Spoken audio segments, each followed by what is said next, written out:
What is it? This girl I just matched with, she likes The Office. I also like The Office.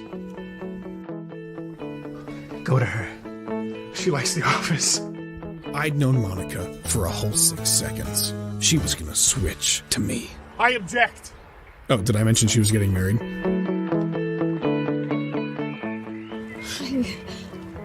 I'm Tanner. I like watching The Office and going on adventures. 6 foot. Gym rat. I want to find the Pam to my gym. And you're unlike any man I've ever met in my life. You are unlike any woman I have ever met. Switching has never been easier. Switch to T-Mobile and save up to $650 per line. You're definitely not 6 feet. T-Mobile is the leader in 5G.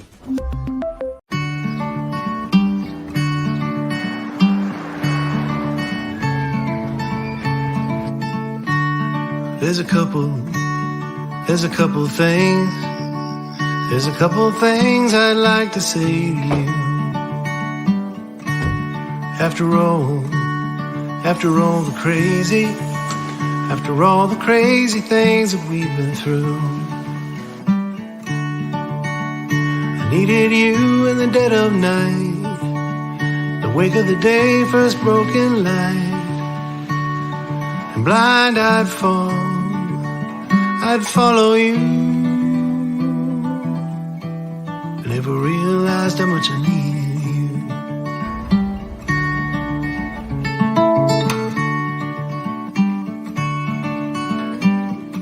you. Comfort. What we deliver by delivering.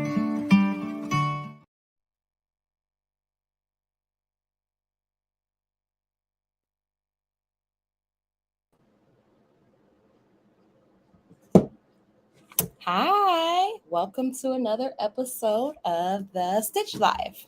Hold on, let's just make sure I'm clear here. Hi, welcome to another episode of the Stitch Live. Okay, so today's episode is going to be clear here. Hi, welcome to another episode of the Stitch Live.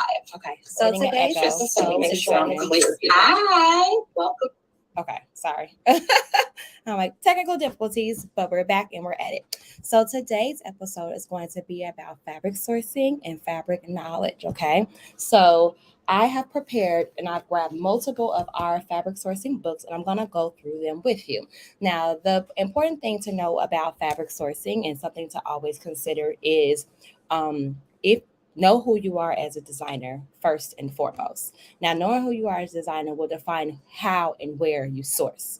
So, for instance, if you are a custom, special occasion, bespoke designer, then you're definitely going to want to shop at like fabric stores. At fabric stores, you can find like one-of-a-kind pieces and you could get things, for a very low MOQ.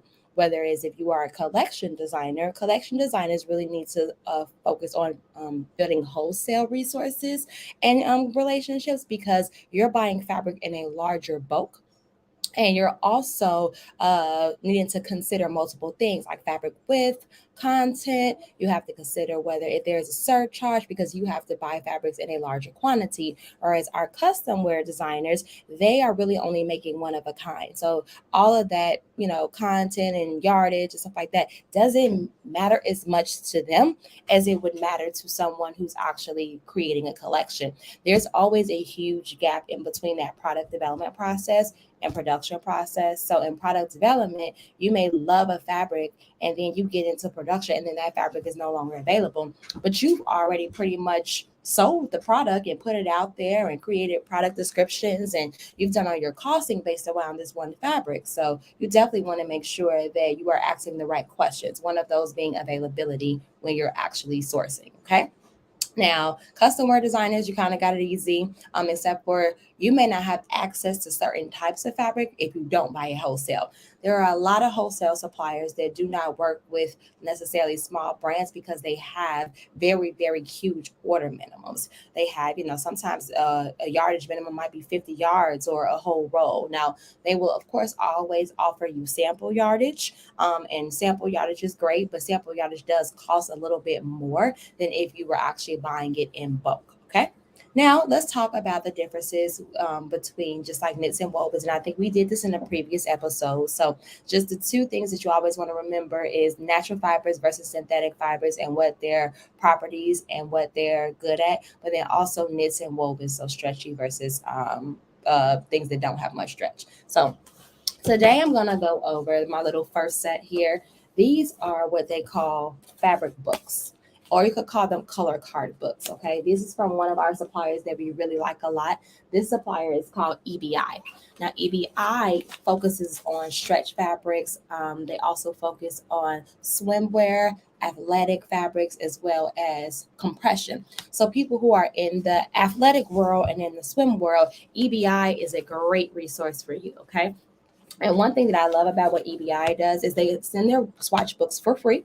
You don't have to pay for their swatch books, and you will have a full load of fabrications and colors to choose from, regardless of whether you go to them. So that's one great thing about working with wholesalers. Some of them actually charge for these books, but some of them actually give these books away for free because they're trying to build a relationship. EBI is one of them. They're actually, I believe they're based in Florida, if I'm not mistaken. No, Los Angeles. They're based in Los Angeles.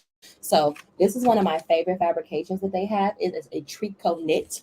And this tricot knit can be used for many different things. It's very reminiscent of a ITY fabric. So it's really good for, you could use this in dresses, you could use this in skirts. It has a very, very soft hand feel to it. I think that this is an amazing fabric for people that do yoga or create yoga clothing. So it's soft, but yet it's durable at the same time. And it's also moisture wicking, so it pulls fabrics away from the skin. So tricot is really good for that. Now, let's talk about comfort in a singular knit. So I don't know if you guys can tell from here, but a singular knit has a little bit more luster than like a tricot knit. A tricot knit has a little bit more cotton in it, so it doesn't have as much luster. I don't know if you guys are familiar with cotton. If you're not, go back to a couple episodes ago where I talked about it a little bit more in depth. But with a singular knit, you get a little bit less stretch, you know, like then this one is very stretchy over here. Like the elasticity is very, very long. But in this one, you're not getting as a stretch, but you get a better luster. So if you're a person who loves shiny fabrics and your customer loves shiny fabrics, then you'll definitely love this singular knit. Okay.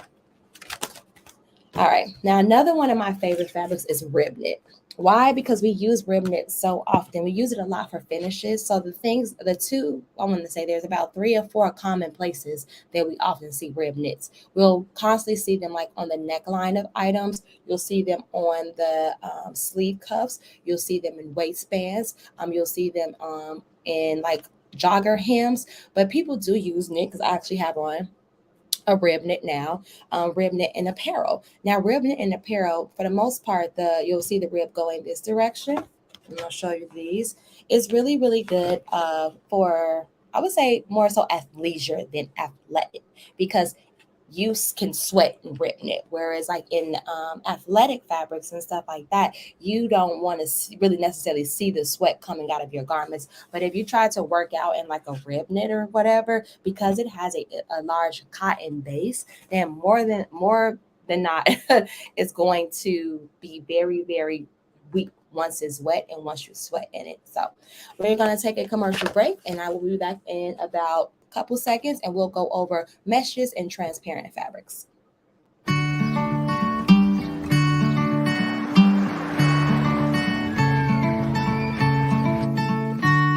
There's a couple things I'd like to say to you. After all the crazy things that we've been through, I needed you in the dead of night, the wake of the day, first broken light, and blind I'd follow you. I never realized how much I needed you.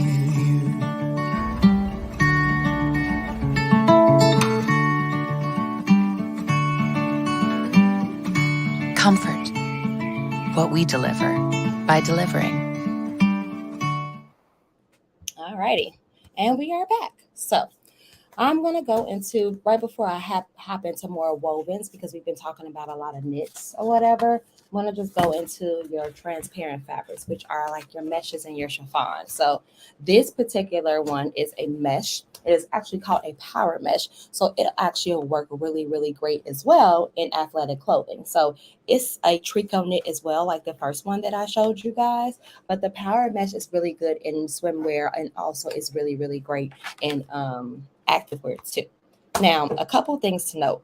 There's a reason why you actually do want to have the cards available and know all of the different things about the fabrication. And they're usually listed. So I'm going to pull up Calamo here.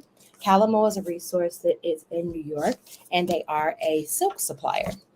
Now, the great thing about Calamo Silk is they'll send you pretty much a price card with all of the information about the fabric. So it'll have the width on the card, it'll have the weight on the card, and it'll also have the content of the fabrication, which are the things you need that are most important. Now, the content you use for your care labels, the weight you don't really necessarily need, is just for you to know like how heavy it is, but also will help you decide, what's the best way to clean it, but also what is the best trims or whatnot to work with it. Now, the width is going to be used for the grading and the marking of the patterns, the grading and marking once the patterns are done. So once your patterns are complete and then you're ready to go into your production stage and you have to make all of those sizes and different fabrications, you're going to want to have the width and then deliver that information to your marker, because the width of the fabric will determine how the pattern pieces are plotted out, which is also how you figure out what your consumption is. So once the grading is done and the marking is done, you'll know how much fabric goes into every single size, from small to medium to the large, because of course, every size requires a different amount of fabric. So if you're working with a wholesaler or a supplier and that information is not readily available to you, then you do need to ask for it, okay?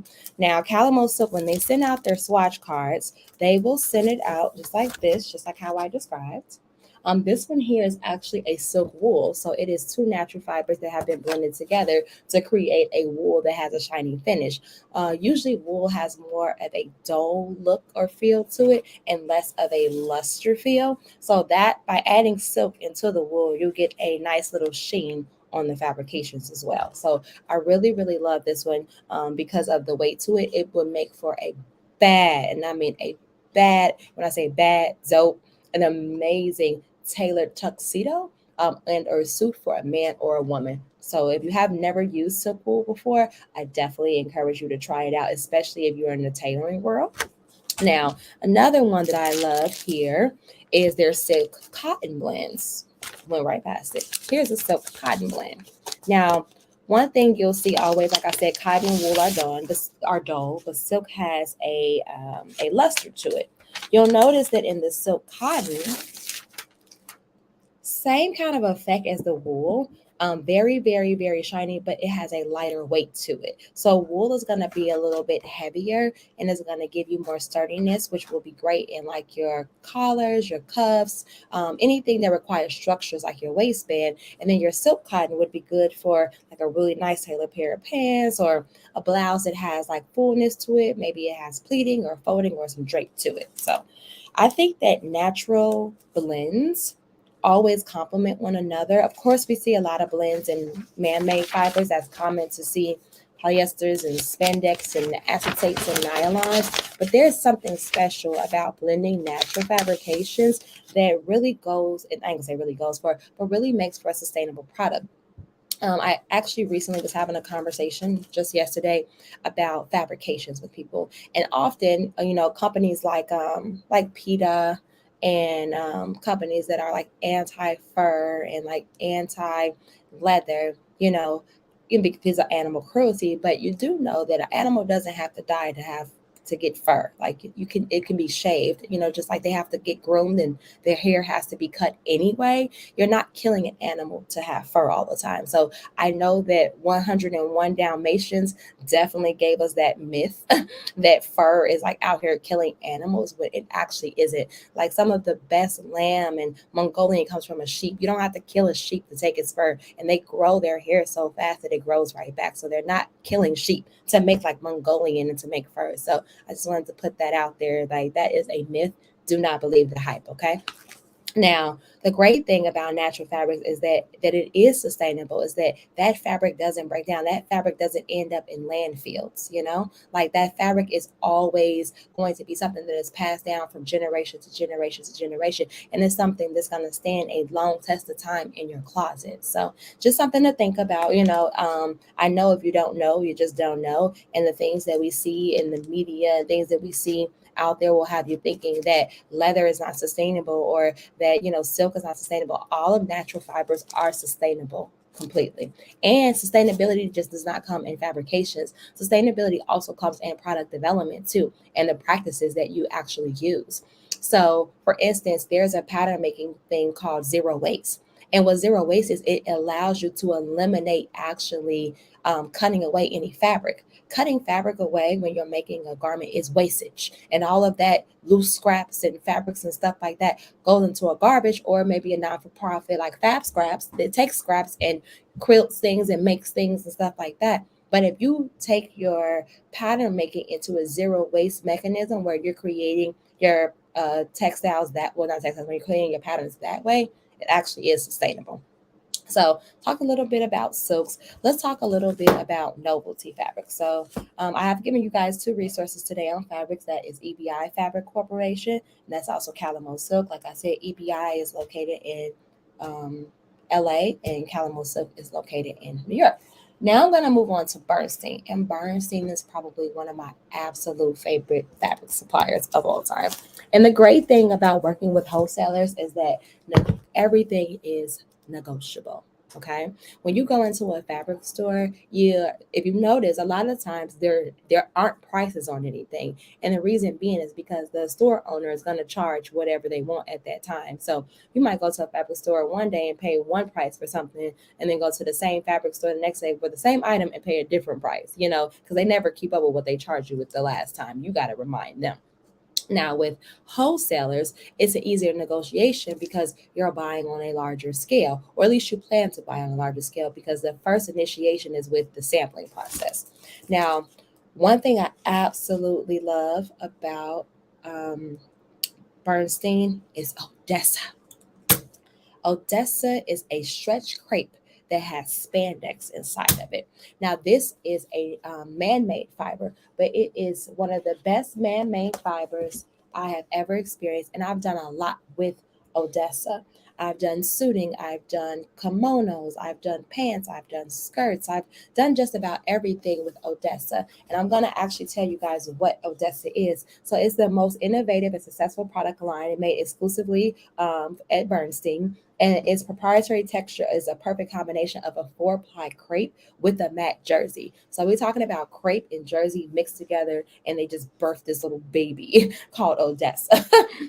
Now, it drapes very well. It also can be used very structured just by adding interfacing to it, but it comes in an array of colors here and can be used in so many different ways. So I definitely recommend this. I'm going to cut to commercial break, and then we'll be back and we'll talk about some more of my favorites from Bernstein.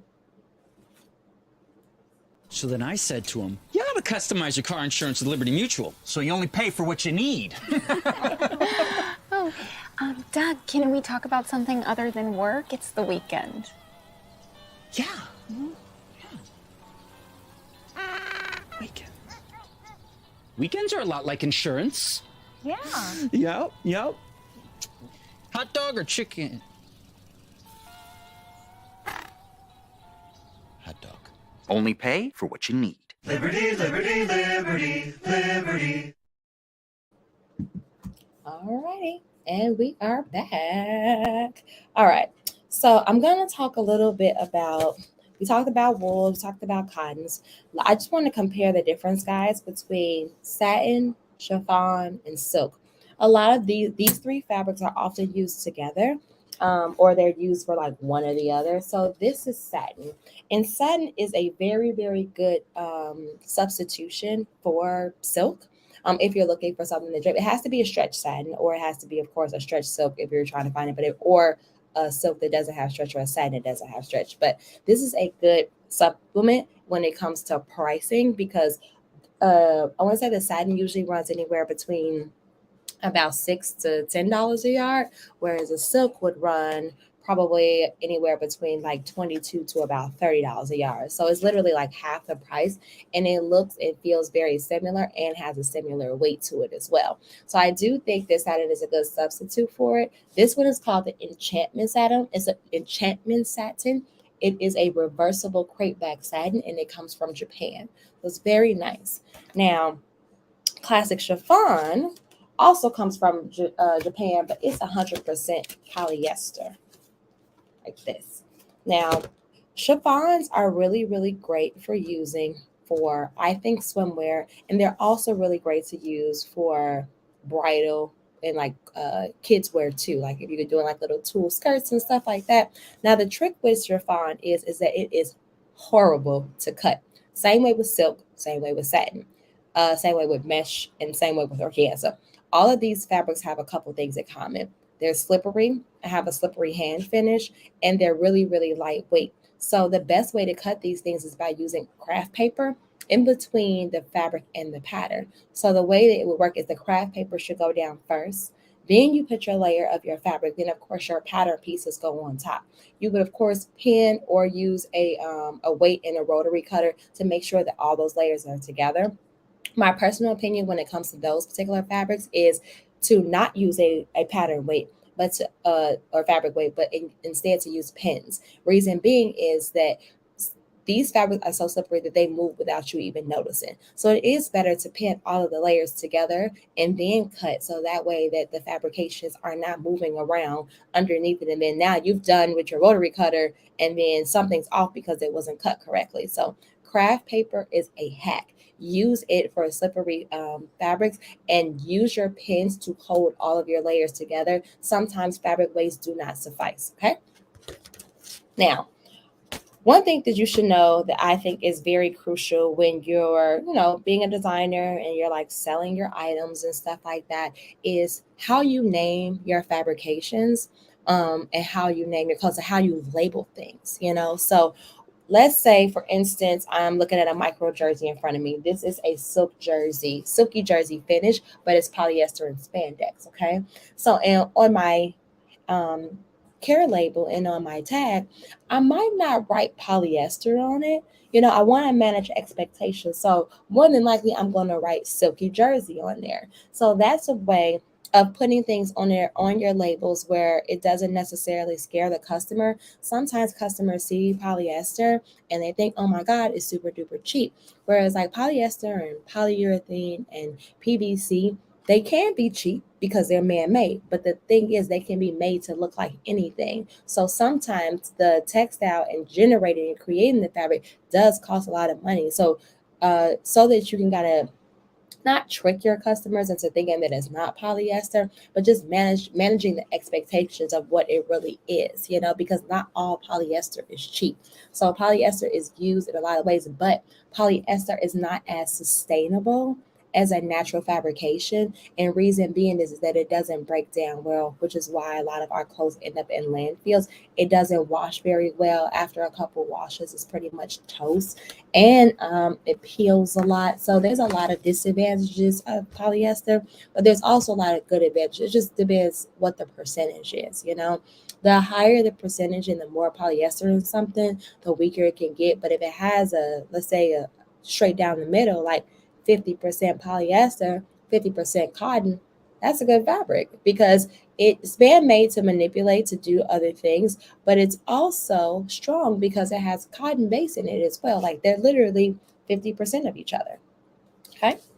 Now let's talk a little bit about, let's see, whether we want to talk about, I think we talked about wools already. So I want to talk about sequins, and I just had a sequence in front of me. I believe it's called Carnival. And Carnival's also from Bernstein as well. So this whole book of all the stuff I'm going to is from Bernstein. So they're an amazing resource. So tell them I sent you. Tell them LC Apparel. You heard about them from LC Apparel, and you're going to go. You're going to check out Bernstein. Now, this is sequence, and this is a Carnival sequence. So meaning like the pellets kind of go both directions or whatever. And that's why we like to call it Carnival. Now, I know that a lot of dressmakers out there, especially people who work in the special occasion world and in like that prom world, you probably use sequins a lot.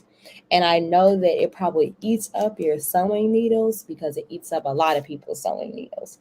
Now, the trick to actually sewing sequins and cutting sequins properly is removing the pellets from the seam line. These are all attached for the most part. Sequins is attached with a running stitch right through a mesh fabric. Sometimes it's a chiffon fabric. It just depends. But it's just a stitch, you know? So if you just snip it on the side and cut through where your seam lines are. So just to give you more of a visual of what I mean, let's say your pattern pieces are laying down directly on top of your sequence fabric. You know your line where you're supposed to cut at.